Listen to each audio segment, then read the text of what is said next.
दादा बहुत बहुत धन्यवाद। बिरहा में चार रही भूमिका है मास्टर। कबीर जी लिखा थी कैसे तनी दाव उठा के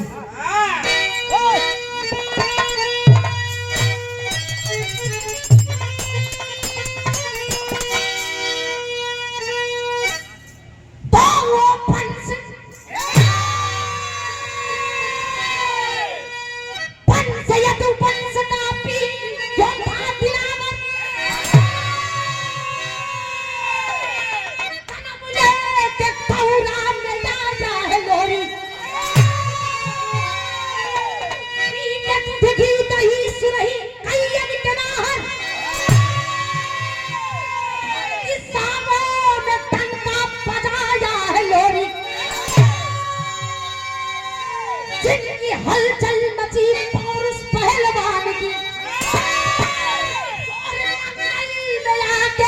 आजमाया है लोरी स्वीकार चैलेंज चलेगा आगे फांसी में डंडा बजाया है लोरी।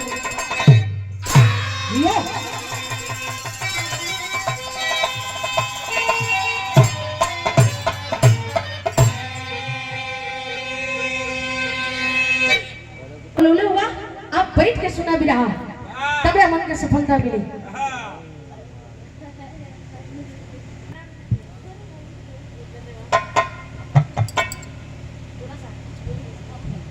और सबसे पहले जितना भी लोग जब उपस्थित बा सबके हमारे सादर प्रणाम बा और सर के स्वागत बा आपके स्वागत बा जितना भी लोग सजिंदा बा सबके स्वागत बा।